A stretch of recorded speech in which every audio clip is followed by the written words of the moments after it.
عليكم ورحمة الله وبركاته.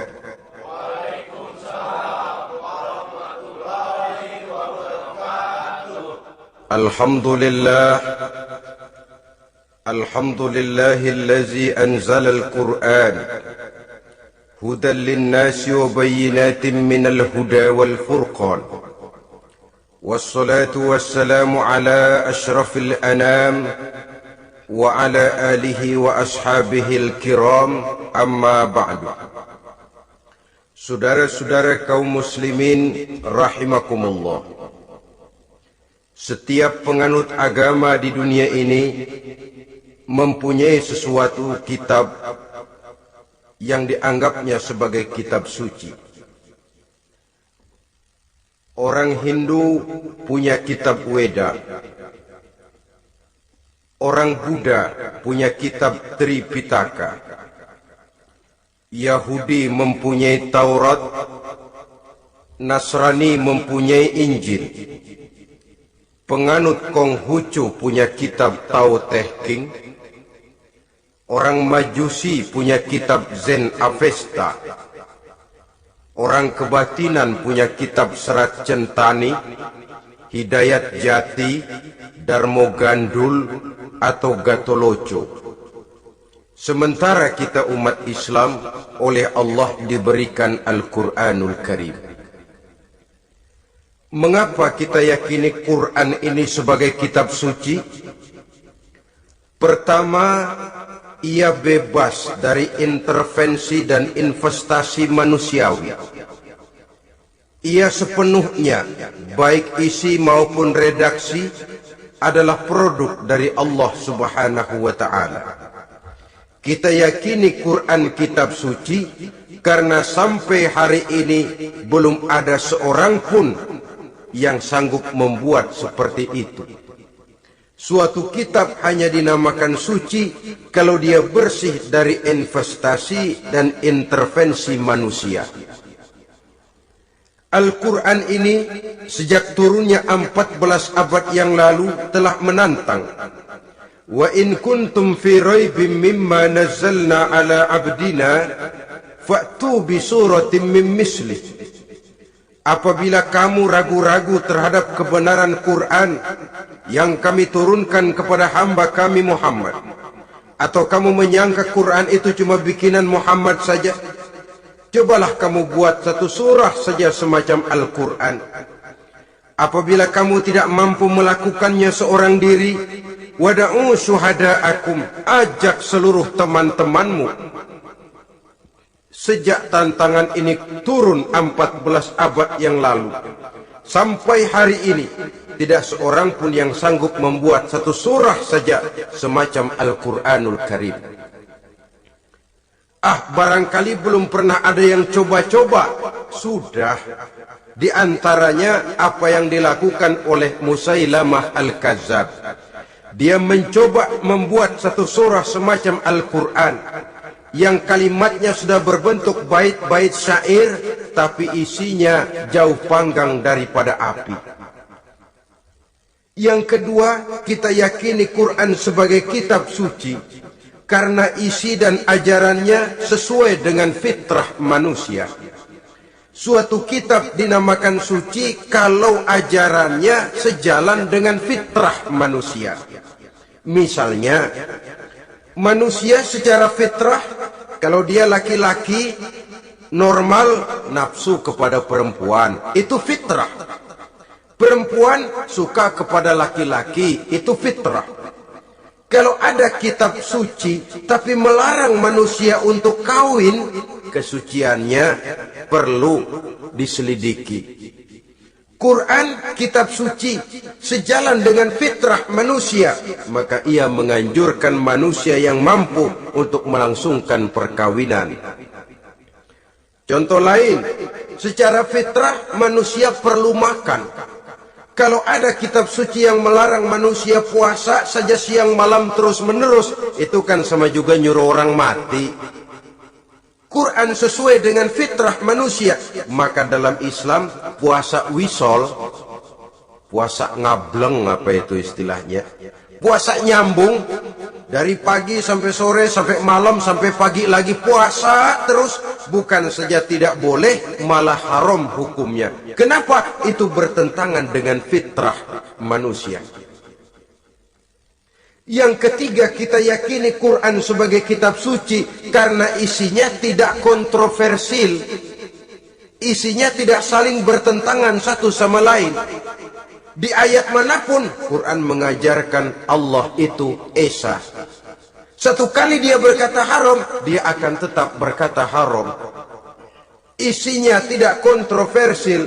Sebab kalau ada kitab suci, di satu pihak mengajarkan Tuhan Esa, di lain ayat mengajarkan Tuhan 3, di lain ayat lagi mengajarkan Tuhan 4, kitab kacau namanya. Bagaimana suatu kitab bernama suci kalau isinya kontroversial satu dengan lainnya? Dari 3 kriteria inilah kita yakini Quran sebagai kitab suci. Masalah yang akan kita bicarakan pada pertemuan kita kali ini, bagaimana sikap kita terhadap Al-Quranul Karim sebagai kitab suci. Berangkat dari sebuah hadis di mana Rasulullah Sallallahu Alaihi Wasallam pernah memberikan tawaran.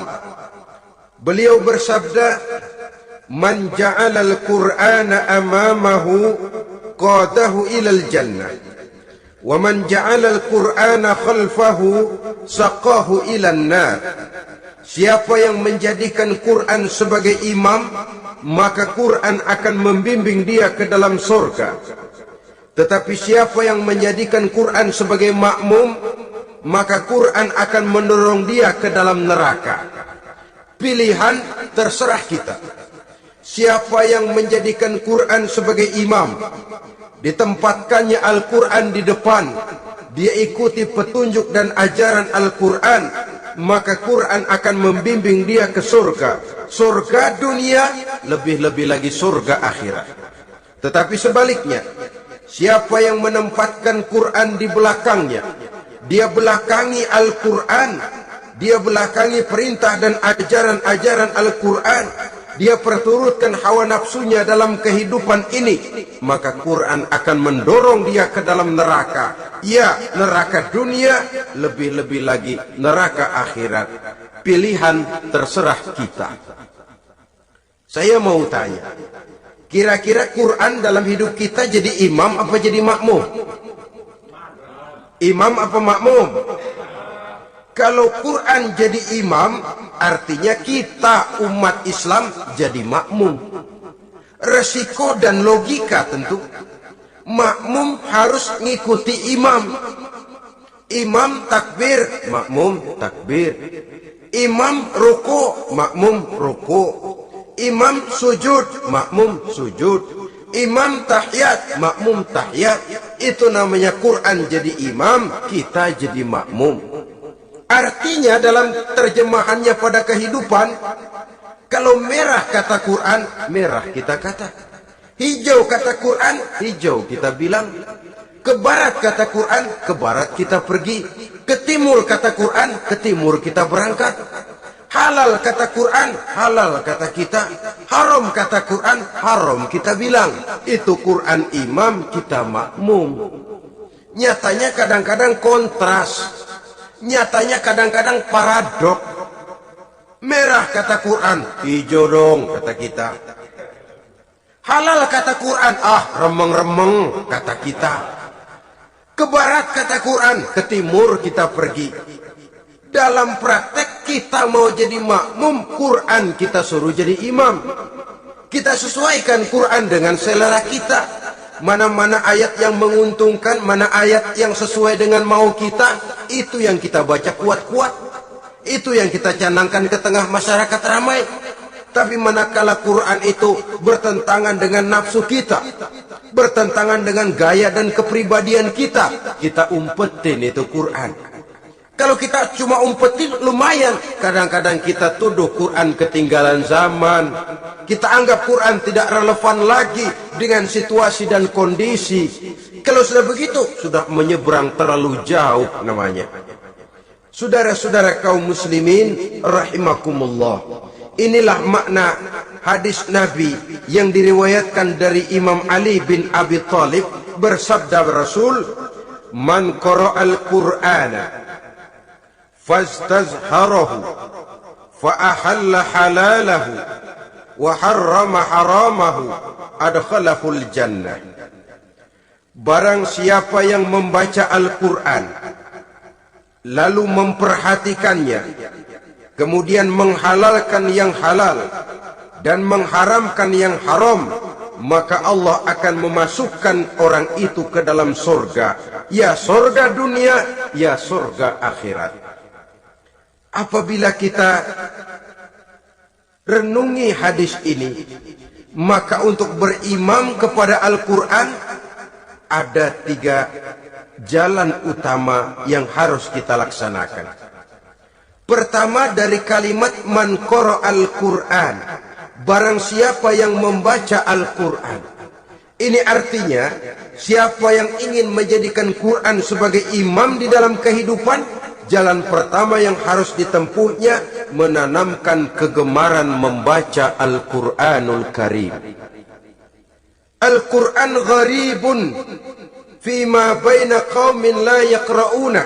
Quran akan jadi asing, Quran akan jadi aneh kalau terletak di tengah rumah orang Islam yang tidak suka membaca Al-Quranul Karim. Jadi langkah pertama, tanamkan kegemaran membaca Al-Quran.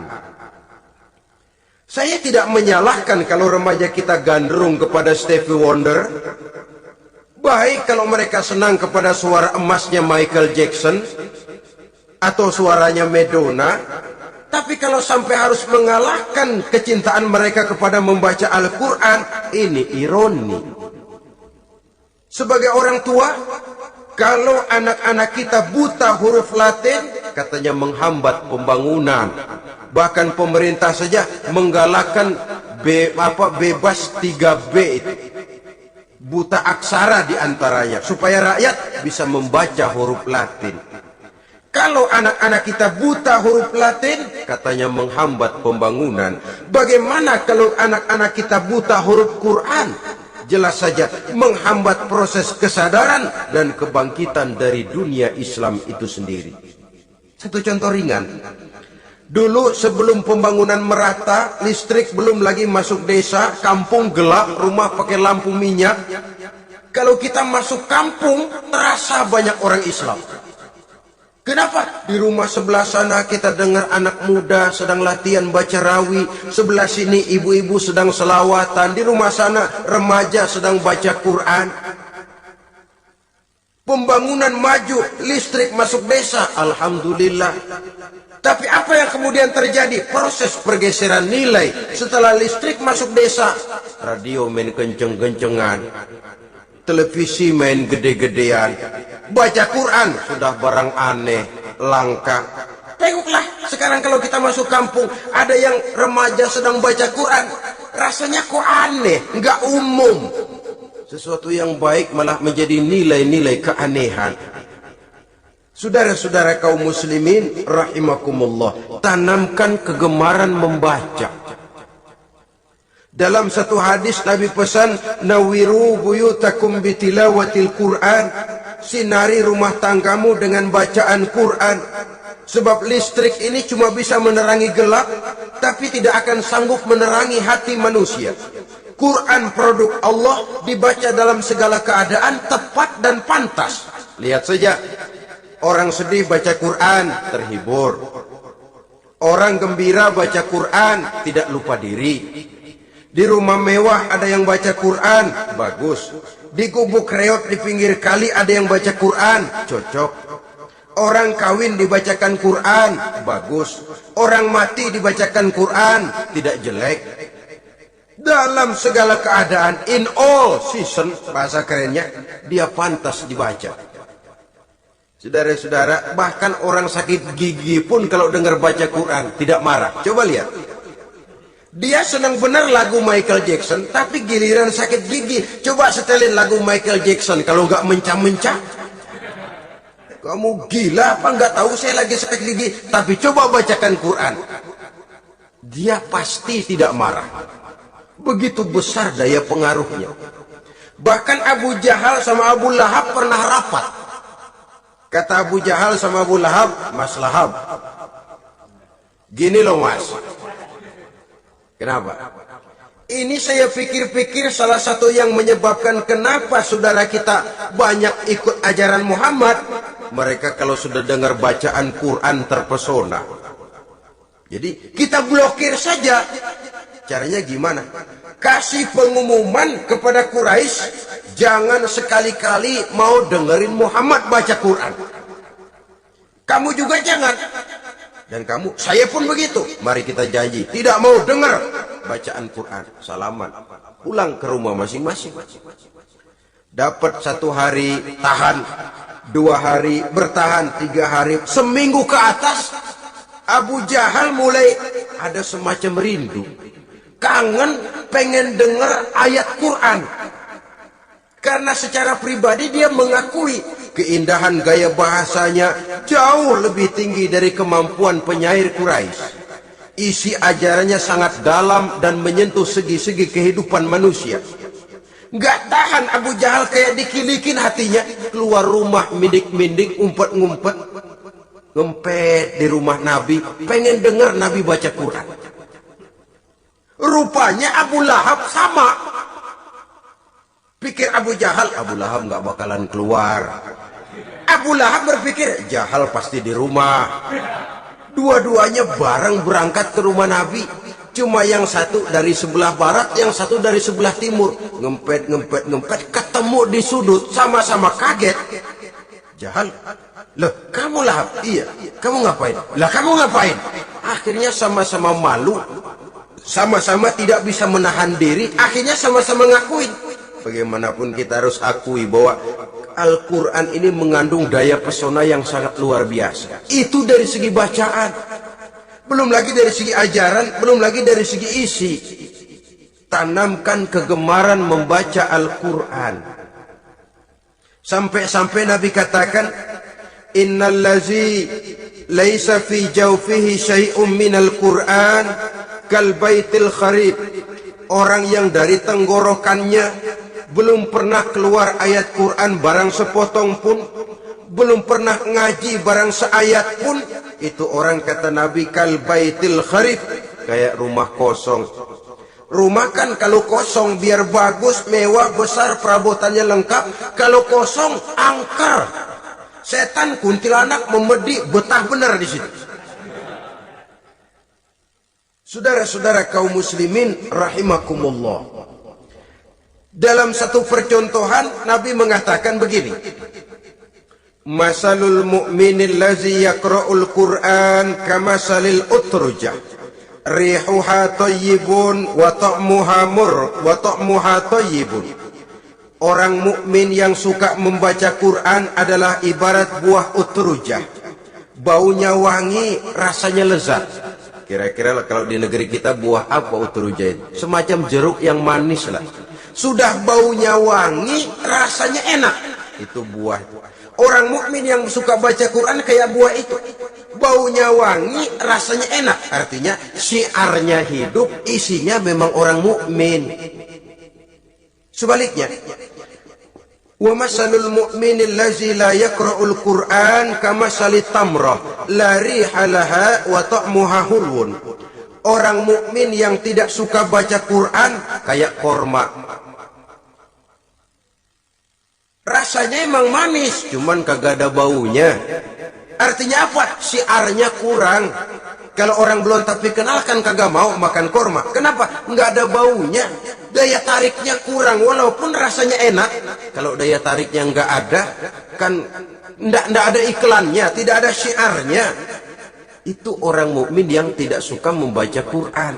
Ibarat buah, nggak ada baunya, walaupun rasanya enak.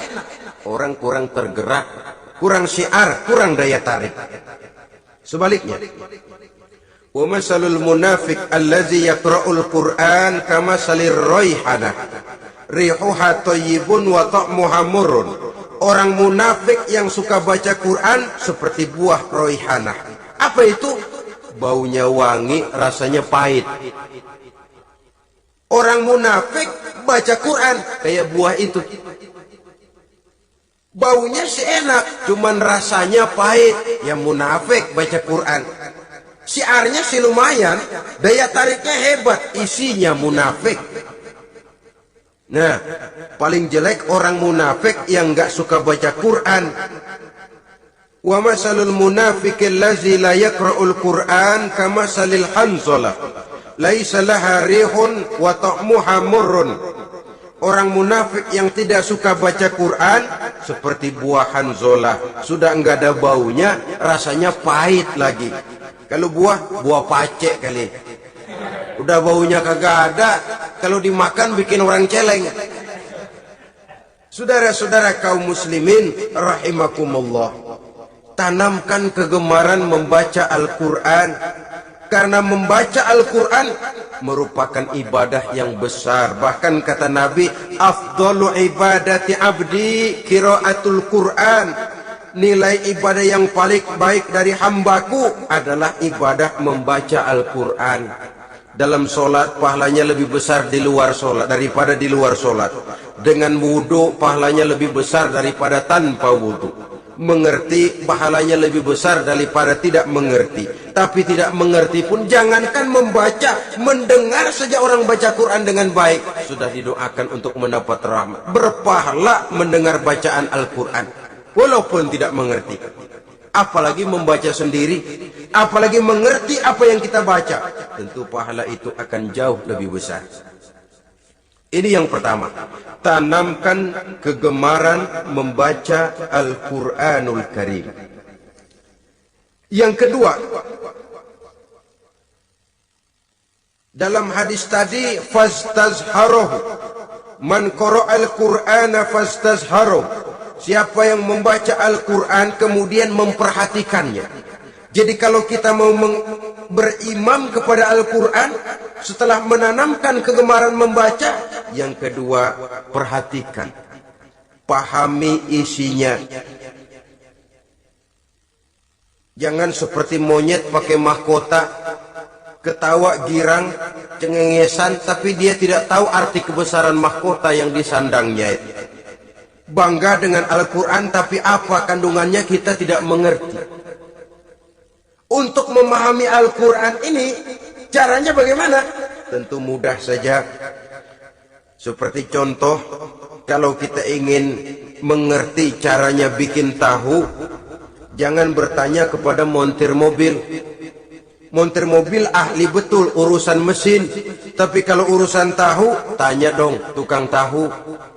Untuk mengerti rahasia dan seluk-beluk Al-Quran, kita harus bertanya kepada orang yang memahami seluk-beluk Al-Quran. Para ulama, para kiai, para ustadz, yang kita tahu kualitas keilmuannya, kita yakini loyalitas dan integritasnya kepada Islam ini. Kenapa? Ayat-ayat Quran itu elastis. Dia dibawa kemana saja mau. Ditafsirkan menurut kemauan orang bisa. Paling celaka kalau yang belajar tidak punya dasar, yang mengajar punya maksud lain. Sesat dan menyesatkan. Yang ngajar punya nafsu ambisi, yang belajar tikus budeg. Yang memang tidak punya dasar apa-apa. Sekali belajar langsung tafsir.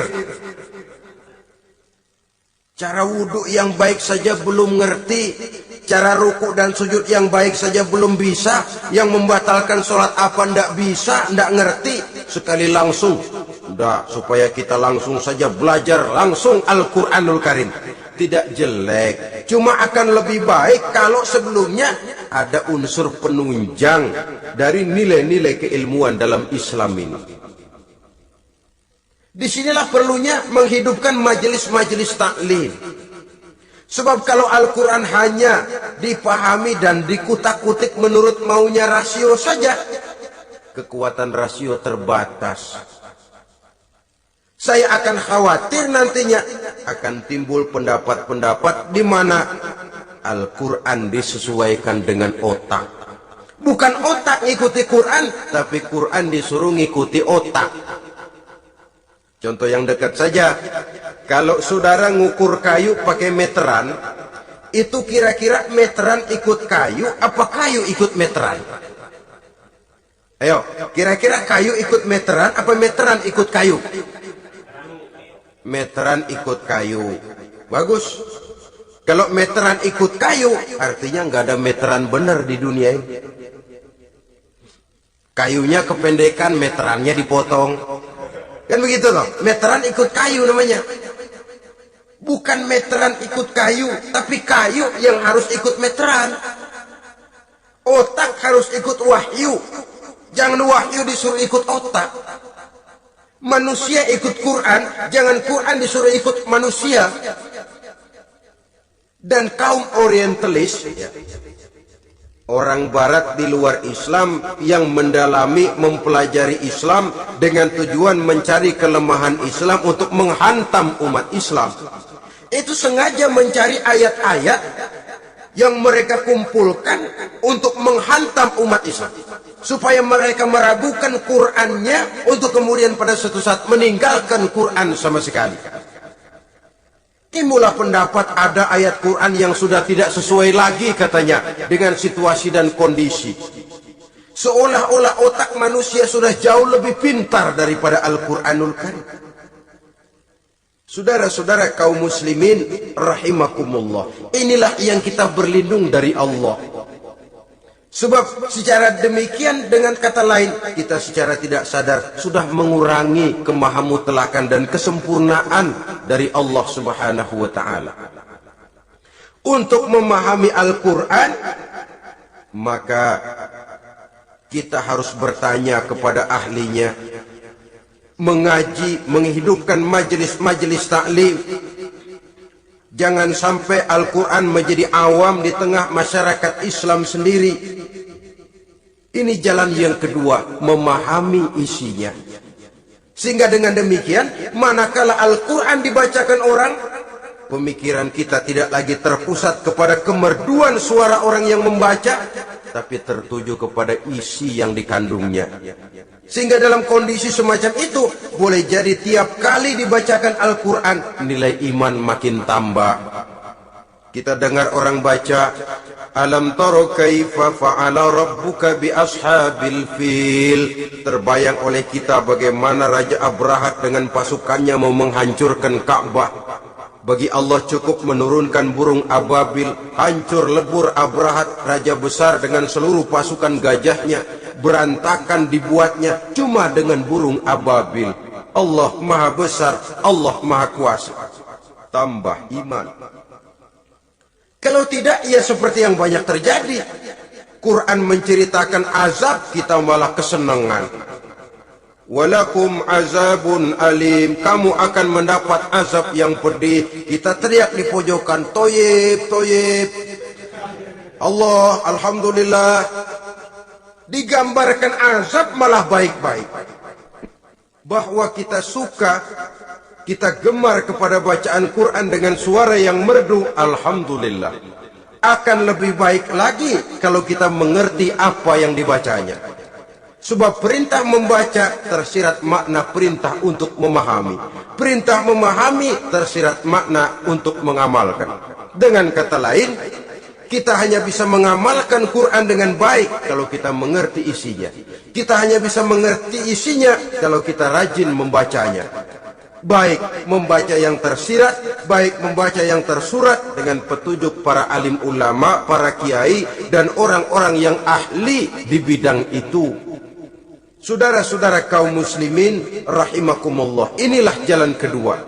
Upayakan memahami isinya. Hidupkan kajian-kajian agama, hidupkan majelis-majelis taklim. Jangan sampai Al-Quran asing di hati kita sendiri. Jangan sampai kita awam terhadap makna kandungan dan ajaran Al-Quran, sementara kita yakini bahwa dialah yang akan bisa membimbing kita menuju kebahagiaan sejak dari dunia sampai ke akhirat nanti.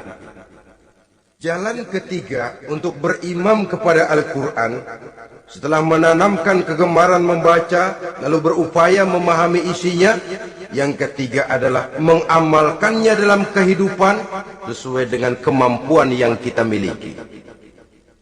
Quran tidak akan membawa berkah kalau ajaran yang terkandung di dalamnya kita baca, tapi kemudian kita injak-injak dalam praktek kehidupan. Quran mengatakan riba haram, tapi praktek kita dalam hidup malah senang betul kepada riba. Quran mengajarkan jagalah kesatuan persatuan dan ukhuwah Islamiyah. Praktek yang kita lakukan malah centang perenang, malah saling bertolak belakang, malah kadang menjegal kawan seiring, menggunting dalam lipatan, ramai kita dengan kita. Lalu kelemahan pun menjadi kenyataan di mana-mana. Quran sekali lagi tidak akan membawa berkah kalau yang kita baca kita injak-injak. Tentang pengamalan Al-Quran ini, Allah Subhanahu wa ta'ala mengklasifikasi manusia dalam firman-Nya. Thumma awrasnal kitaba allazina astafaina min ibadina. Kemudian kami wariskan Al-Quran ini kepada hamba-hamba kami yang kami pilih. Ya Allah, coba saja kita lihat ayat ini. Quran kitab pilihan, diberikan kepada umat pilihan, yaitu kita-kita ini. Lalu bagaimana umat pilihan ini setelah menerima Al-Quran? Terbagi dalam 3 kelompok besar. Pertama, kata Allah, faminhum zalimun li nafsihi. Di antara mereka ada yang setelah menerima Al-Quran kemudian zalim kepada dirinya sendiri. Artinya hanya mulutnya saja yang menerima Al-Quran, tapi perbuatannya menginjak-injak Al-Quran. Orang semacam ini tidak zalim kepada Allah, tidak zalim kepada Rasulullah, tetapi orang semacam ini zalim kepada dirinya sendiri. Dia terima Quran dengan mulutnya, tapi dia injak-injak Quran dengan perbuatannya. Na'udzubillah summa na'udzubillah. Kelompok yang kedua, faminhum muqtasid. Di antara mereka ada yang setelah menerima Al-Quran lalu muqtasid. Muqtasid ini 50-50, ngambil jalan tengah. Ajaran Quran dipakai, ajaran setan dikerjain. Artinya juga perintah Quran oke, larangan Quran ho-oh. Saudara-saudara, malaikat bingung bagaimana montennya nih anak ini. Perintah Quran dikerjain, larangan Quran juga dikerjain. Ini muqtasid. Nah, yang ideal adalah golongan yang ketiga, kata Allah, wa minhum sabiqun bil khairati biiznillah. Di antara mereka ada lagi yang setelah menerima Al-Quran lalu berlomba-lomba melaksanakannya, berlomba-lomba mengamalkan kebaikan, dan itu hanya bisa terjadi biiznillah, dengan izin dari Allah. Hidayah, saudara-saudara. Berapa banyak orang yang mengerti Quran tapi hidupnya jauh dari cahaya Quran. Berapa banyak orang yang ahli Quran tapi cahaya Quran tidak menerangi kehidupannya. Berapa banyak orang yang ahli hukum tapi bikin bingung masyarakat dengan fatwanya. Saudara-saudara kaum muslimin, kenapa bisa terjadi? Itu tidak ada hidayah, tidak biiznillah, tidak ada izin dari Allah. Maka bisa membaca Quran, alhamdulillah. Bisa memahaminya, kita bersyukur kehadirat Allah. Lebih penting dari itu, kita mohon hidayah agar bisa mengamalkannya sesuai dengan kemampuan kita. Saudara-saudara kaum muslimin rahimakumullah, mana yang lebih banyak di zaman kita sekarang ini? Kita bisa analisa. Ada yang menerima Quran hanya dengan mulutnya saja. Kalau ditanya, Tuhanmu siapa? Allah. Kiblatmu mana? Ka'bah. Saudaramu siapa? Umat Islam. Kitab sucimu apa? Quran. Kamu bisa baca? Enggak.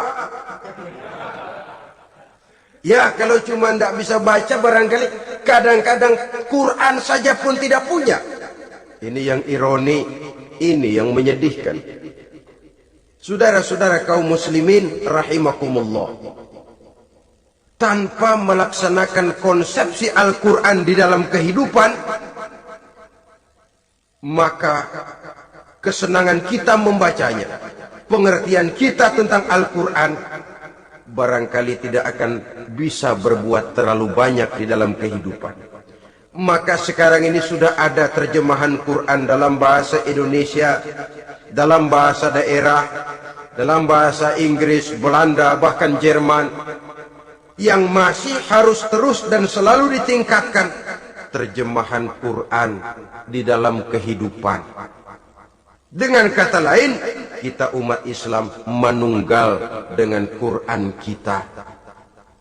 Jangan cuma jadi kebanggaan Islam tinggi, tidak ada yang lebih tinggi dari Islam. Quran kitab suci, tidak ada yang bisa menandinginya. Qurannya, tapi umatnya, kadang-kadang kita ini jauh panggang daripada api. Kita bersyukur musabaqah tilawatil Quran dihidupkan dengan biaya bermiliar rupiah, sejak dari tingkat kelurahan, kecamatan, wali kota, provinsi, sampai kepada tingkat nasional, untuk menanamkan kegemaran membaca Quran. Setelah itu hendaknya diadakan peningkatan dengan upaya memahaminya, sehingga pada suatu saat boleh kita adakan musabaqah pengamalan Quran. Hadiahnya sudah langsung dari Allah sendiri. Ini yang kita perlu berlomba mengamalkan ajaran Quran. Sabiqun bil khairat, berlomba mengamalkan ajaran-ajaran Al-Quranul Karim. Nah, oleh karena Al-Quran ini dalam bentuknya yang umum kadang-kadang hanya menjelaskan satu persoalan secara global, kita memerlukan tuntunan sunnah dari Rasulullah Shallallahu Alaihi Wasallam. Umpamanya, Quran hanya mengajarkan aqimis sholat, dirikan sholat. Caranya bagaimana? Tidak ada cara sholat dalam Quran. Dari mana kita tahu cara sholat? Dari sunnah. Itu sebabnya selain Al-Quran sebagai sumber utama, kita memerlukan sunnah. Bahwa sholat pakai takbiratul ihram di Quran tidak ada. Bahwa sholat pakai tahiyat dalam Quran tidak ada. Jadi kalau orang cuma Quran saja, tidak ada sunnah itu, ya bagaimana kita bisa sholat? Quran cuma mengatakan wa atimul hajja wal umrata lillah, laksanakan haji dan umrah karena Allah. Bagaimana manasik haji? Bagaimana cara sa'i? Bagaimana cara wukuf? Bagaimana cara melontar? Tidak ada dalam Quran. Yang memuat itu tidak lain sunnah. Untuk memahami Quran dan sunnah ini, kita memerlukan orang yang menguasai Quran dan sunnah. Oleh karena itu, kita perlu petunjuk kepada para ulama. Itu sebabnya Quran sendiri mengatakan, wa in tanaza'tum fi syai'in farudduhu ila Allahi wa rasulih. Apabila kamu berbeda pendapat tentang suatu persoalan, kembalikan kepada Allah dan Rasulnya. Kembalikan kepada Allah artinya kembalikan kepada Quran. Kembalikan kepada Rasul maksudnya kembalikan kepada sunnah. Siapa yang mengerti Quran dan sunnah? Para ulama yang kualitas ilmunya kita yakini, loyalitas dan kredibilitas serta integritas keislamannya bisa menjadi panutan. Saudara-saudara kaum muslimin rahimakumullah.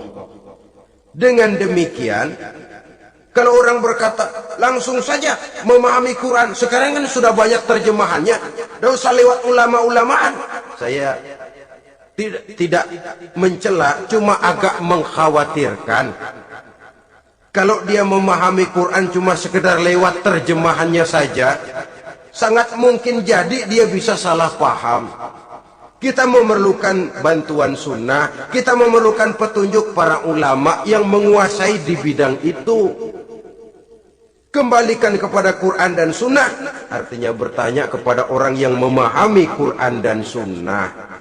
Loh, dengan begitu kan akan terjadi perbedaan pendapat. Perbedaan pendapat sesuatu yang halal sepanjang tidak menyebabkan kita berpecah belah. Halal berbeda pendapat. asal diletakkan pada proporsinya. Apalagi kalau perbedaan pendapat itu cuma masalah teknis, bukan masalah prinsip. Kenapa tidak pulang saja kepada tuntunan Quran? Lana a'maluna walakum a'malukum. Kami akan mengamalkan amalan yang kami yakini benarnya. Saudara persilahkan mengamalkan amalan yang saudara yakini benarnya. Sama-sama punya alasan, sama-sama punya dalil. Tidak usah saling menyalahkan. Tidak usah saling mengklaim, merasa yang paling benar, orang lain salah semua. Kemukakan argumen, jangan sentimen. Harus dengan semangat mencari kebenaran, bukan untuk mencapai kemenangan. Kalau sentimen lebih penting dari argumen, kalau kemenangan lebih diutamakan dari mencari kebenaran, yang berlaku kadang-kadang gengsi. Kalau sudah gengsi, yang bicara emosi. Kalau sudah emosi, istilah kita di kampung, ngambek. Gedean ilmunya sama amboknya. Kadang-kadang, dah, saya kalau nggak jadi imam, nggak mau sembahyang di situ. Kalau nggak jadi imam, orang lain dianggapnya kagak sah sembahyangnya. Oh, pokoknya kalau nggak ngaji sama saya, Islamnya kurang benar. Mengklaim. Perbedaan pendapat wajar, halal, asal tidak menyebabkan kita berpecah belah. Dan sewajarnya kita lebih berusaha mencari titik pertemuan, memperbesar persamaan, dan bukan mengutak-ngutik perbedaan. Kadang-kadang inilah penyakit kita nih. Satu kunut, satu tidak sembahyang subuhnya, bisa RT. Satu usoli, satu tidak, bisa RW. Satu azan sekali Jumatan, satu dua kali, bikin masjid lagi. Kenapa bukan persamaannya yang dicari? Kenapa justru perbedaannya yang diperbesar? Yang masalah macam ini sampai kiamat tidak pernah selesai. Kan lebih baik kalau kita ditanya orang, Pak, sholat subuh itu pakai kunut apa tidak sih? Kalau saya pakai. Kalau yang tidak pakai kunut bagaimana, Pak? Betul, kata yang tidak pakai. Jadi yang pakai kunut betul? Betul, karena saya pakai kunut. Yang tidak juga betul? Betul, kata yang tidak pakai. Kalau yang kunut betul, yang tidak kunut betul, lalu yang salah yang mana, Pak? Yang salah yang subuh nggak sembahyang. Lebih objektif, proyek garapannya ada, umat tidak berpecah belah. Yang konyol kadang-kadang khutbah Jumat pakai membongkar khilafiyah, menghantam tahlil, menghantam kunut. Selesai sembahyang Jumat, apa yang terjadi? Umat resah, masyarakat gelisah, polemik timbul, masalah tidak terselesaikan. Orang jadi khotib itu raja dalam mimbar Jumat, siapa yang mau bantah dia? Kalau memang mau buka itu persoalan khilafiyah, buka dalam forum khusus. Adakan pengajian, jelaskan masalahnya secara luas, mendasar. Jangan mengklaim dan memponis. Berikan kebebasan kepada umat untuk menilai. Masalahnya selesai, yang tidak puas bisa bertanya. Saudara-saudara, sudah lewat masanya kita meributkan soal itu. Sudah datang waktunya di mana kita lebih mementingkan dan membicarakan masalah-masalah yang lebih mendesak dihadapi oleh umat. Kemiskinan misalnya, kebodohan misalnya, keterbelakangan umpamanya, peluang untuk mendapatkan pendidikan yang layak bagi anak-anak kita yang berotak cerdas tapi tidak punya kemampuan ekonomi umpamanya. Itu akan lebih objektif ketimbang kita membicarakan masalah-masalah yang sampai kiamat tidak akan pernah selesai, yang hanya akan menyebabkan kita menjadi lemah, persatuan koyak, solidaritas sosial lalu menurun, saling curiga menjadi tumbuh karenanya, dan pada akhirnya kita tidak akan pernah bisa berbuat banyak. Untung kalau tidak menjadi tertawaan bagi orang yang berdiri di luar pagar. Saudara-saudara kaum muslimin rahimakumullah, sekali lagi, Al-Quran tidak akan membawa berkah kalau yang kita baca kita injak-injak. Oleh karenanya, untuk berimam kepada Quran ini, sekali lagi, pertama, tanamkan kegemaran membaca. Yang kedua, upayakan memahami isinya melalui bimbingan orang yang ahli bidang itu. Yang ketiga, amalkan sesuai dengan kemampuan. Sebab itu ada prinsip Kalau isi suatu hadis nampaknya bertentangan dengan otak, kesohihan hadis itu boleh diperiksa. Tapi kalau ayat Quran nampaknya bertentangan dengan otak, otaknya yang harus diperiksa. Jangan Qurannya lalu disesuaikan dengan otak.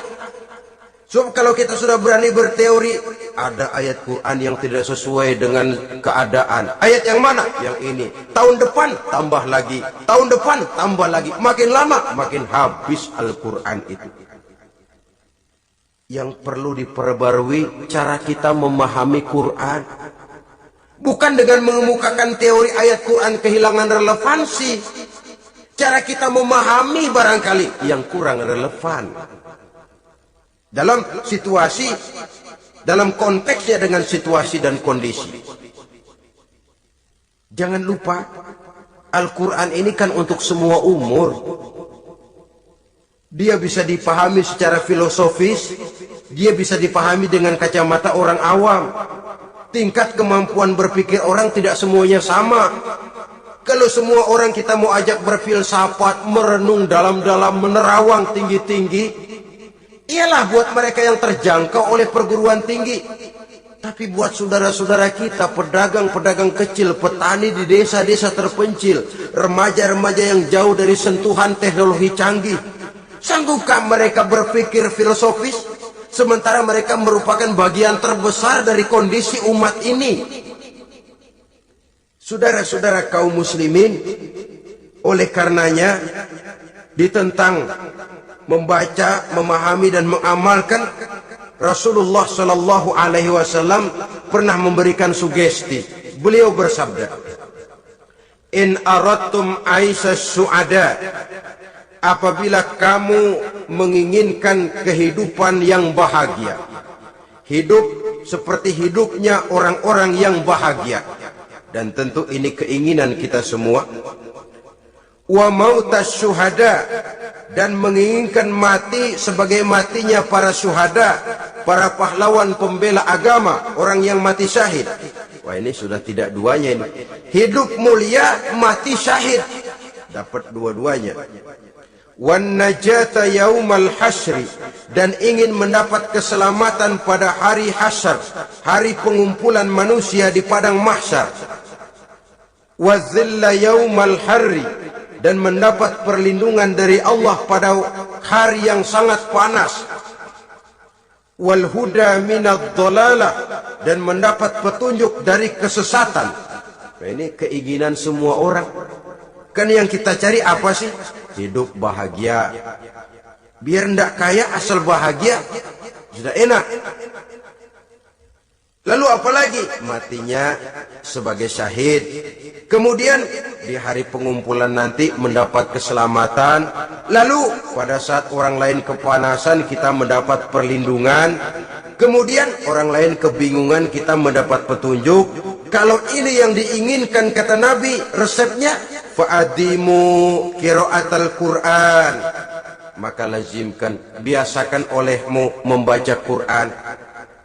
Tidak ada terlambat. Idealnya memang dari kecil, sebab lidah kalau sudah kaku berat. Disuruh baca innallaha laghaniyun hamid, lidahnya berat. Innallaha lampuniyun hamid, lampuniyun. Laghaniyun jadi lampuniyun. Lidah itu kalau sudah berat ya memang berat. Disuruh baca ya bani Israel, lidahnya berat. Ya bini Siroil, jadi ya bini Siroil. Saudara-saudara, idealnya memang dibiasakan dari kecil supaya lidah itu ringan. Kalau tidak ada istilah terlambat. Saya malu pak, belajar alif-alifan udah gede. Ya jangan alif-alifan, alif beneran. Alif-alifan kapan bisanya? Alif beneran yang dipelajari. Tidak ada istilah terlambat, tidak ada istilah malu untuk belajar Al-Quran ini. Saudara-saudara kaum muslimin rahimakumullah, ini sugesti untuk menanamkan kegemaran membaca. Lalu sugesti untuk memahaminya, tentu banyak ayat, banyak hadis. Mengapa tidak diantara kamu sekelompok orang yang berangkat untuk memperdalam, memahami agama. Falaula nafara min kulli firqatin minhum ta'ifatun liyatafaqahu fid din. Di tengah kelompok orang yang berangkat belajar teknologi canggih, di tengah grup orang yang mendalami ekonomi, di tengah kelompok orang yang membidangi hukum, di tengah kelompok orang yang sibuk meneliti ilmu-ilmu kedokteran, mengapa tidak ada kelompok orang yang secara takhasus liyatafaqahu fid din, mendalami agama ini, mendalami Quran ini? Harus ada. Lalu sugesti untuk mengamalkan Al-Quran kelihatan dari peringatan Allah yang kita bisa temukan pada surah Toha ayat 124 sampai dengan 127. Wa man a'rada an zikri, barang siapa yang berpaling dari peringatanku, kata Allah, barang siapa yang berpaling dari Al-Quran ini, dia terima Al-Quran, dia imani Quran, tapi dia berpaling dari ajarannya, dia injak-injak apa yang seharusnya dia amalkan, dia perturutkan hawa nafsunya, maka kata Allah, fa inna lahu ma'isyatan dhanka, dia akan diberikan satu penghidupan yang sempit. Inna lillahi wa inna ilaihi raji'un. Diberikan hidup yang sempit. Kalau hidup sudah terasa sempit, bagaimanapun luasnya rumah, sempit. Kalau hidup sudah terasa sempit, bagaimanapun banyaknya harta, sumpek. Kalau sudah hidup ini terasa sempit, bagaimanapun luasnya pergaulan, tidak ada tempat kita bertanya, melarikan persoalan, membagi rasa. Siapa yang berpaling dari Quran, dia akan diberikan penghidupan yang sempit. Bukan dagangnya tidak untung, bukan kerjanya tidak digaji, tapi kesempitan hati lebih bahaya loh dari kesempitan ekonomi. Itu di dunia. Di akhirat, wa nahsyuruhu yaumal qiyamati a'ma. Di akhirat nanti dia akan dikumpulkan oleh Allah dalam keadaan buta. Ya Allah, ya Rasul. Padahal ke akhirat kita baru tumben. Sekali ke akhirat buta. Masya Allah. Di tempat kita lahir saja, kalau tadinya kita melihat, tahu-tahu menjadi buta, kita bingung. Padahal jalan sudah pernah kita lihat, arah sudah pernah kita tahu. Bagaimana di padang mahsyar nanti? Kemana jalan yang akan ditempuh? Kepada siapa kita hendak bertanya? Mana teman, mana istri, mana anak? Buta pula kita. Satu kesengsaraan yang merupakan puncak kesengsaraan. Dikala itu orang yang semacam tadi protes. Rabbi, lima hasyartani a'ma wa qad kuntu basira. Wahai Allah, kenapa hari ini saya dikumpulkan dalam keadaan buta? Padahal ketika di dunia dulu saya melihat, saya menyaksikan gunung yang menjulang tinggi ke angkasa. Saya melihat lautan yang luas terhampar biru membentang. Saya saksikan tanah, sawah luas menguning. Saya saksikan keindahan alam. Di dunia saya melihat Allah. Kenapa sekarang saya dikumpulkan dalam keadaan begini? Protes dia, tidak terima dia. Allah jawab, kadzalika atatka ayatuna fanasitaha. Kata Allah, begitulah memang. Dahulunya waktu di dunia telah datang ayat-ayat kami kepadamu, telah turun Al-Quran, telah datang agama, fanasitaha, tapi kamu lupakan dia, kamu lupakan Quran, kamu lupakan Islam. Datang ayat, turun Quran, turun agama, kamu belaga pilon, kamu belaga nggak tahu. Wa kadzalikal yauma tunsa, maka hari ini pun begitulah kamu dilupakan. Sebagaimana dulu waktu di dunia kamu telah melupakan ayat-ayatku, melupakan kitabku, melupakan ajaran-ajaranku. Hari ini kamu pun dilupakan. Seolah-olah Tuhan cuma nggak bilang, mereka protes, Tuhan, kenapa saya buta padahal di dunia saya ngelihat. Kata Tuhan, kalau bahasa kita, lu rasain. Lu sih kenapa dulu di dunia pura-pura nggak lihat? Kenapa waktu di dunia? Pura-pura nggak tahu. Kenapa waktu di dunia? Kamu lupakan Quran. Maka hari ini pun engkau kami lupakan. Wa kadzalika al-yawma tunsa. Wa kadzalika najzi man asrafa wa lam yu'min bi ayati rabbih wal azabul akhirati asyaddu wa abqa. Demikianlah kami membalas orang yang berlebih-lebihan, orang yang melampaui batas dan tidak mau beriman kepada ayat-ayat Tuhannya, dan sungguh siksa akhirat itu lebih dahsyat dan lebih kekal. Siksa dunia mungkin kelaparan, kekurangan ekonomi, kekurangan pakaian, tapi berapa hari paling lama seumur manusia? 70 tahun umur kita, ya paling lama begitulah. Tapi siksa akhirat, kesengsaraan akhirat, kesengsaraan neraka, asyaddu wa abqa, lebih dahsyat dan lebih kekal. Di zaman sekarang orang bukan cuma berbuat potong kompas, berpikir pun potong kompas, berpikir pun ngambil jalan pintas. Dia lebih memilih kesenangan yang sedikit dengan mengorbankan kesenangan yang abadi. Dia mengejar surga yang sebentar dengan menghancurkan surga yang kekal. Dicarinya surga dunia, hidup cukup, rumah bagus, makan bagus, pakaian bagus, istri bagus, dengan menghalalkan segala macam cara, berpaling daripada kehidupan agama, lalu menginjak-injak Al-Quranul Karim. Kita berlindung kepada Allah. Jangan sampai dimasukkan dalam kelompok yang di akhirat nanti dibangkitkan dalam keadaan buta. Na'udzubillah summa na'udzubillah. Di sini kita terkesan dengan apa yang dikatakan Sayyid Muhammad Abduh, al-Islam mahjubun bil muslimin. Kebesaran Islam kadang-kadang tertutup oleh tingkah laku umat Islam sendiri. Keluhuran dan kesempurnaan Al-Quran tertutup oleh kebodohan umat Islam.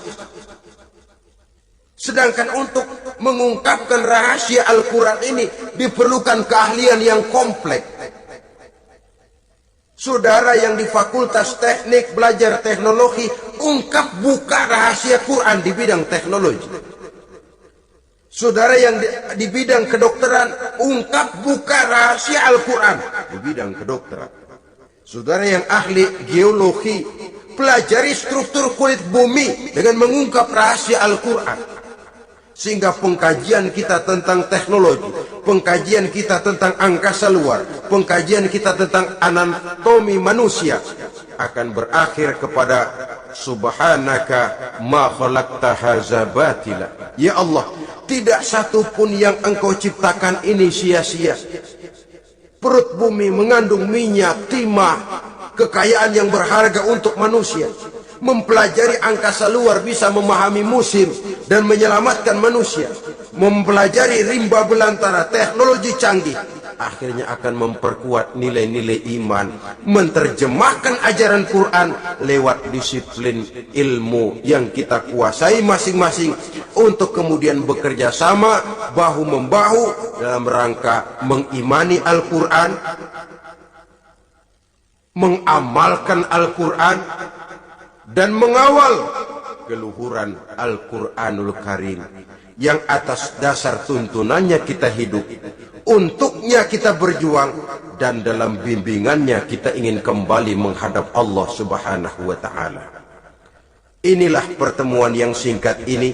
Mudah-mudahan kita diberikan kekuatan oleh Allah untuk berimam kepada Al-Quran, menjadikannya sebagai pedoman utama di dalam kehidupan kita.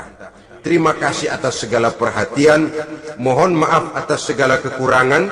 Usikum wa nafsi bitaqwallah. Wassalamualaikum warahmatullahi wabarakatuh.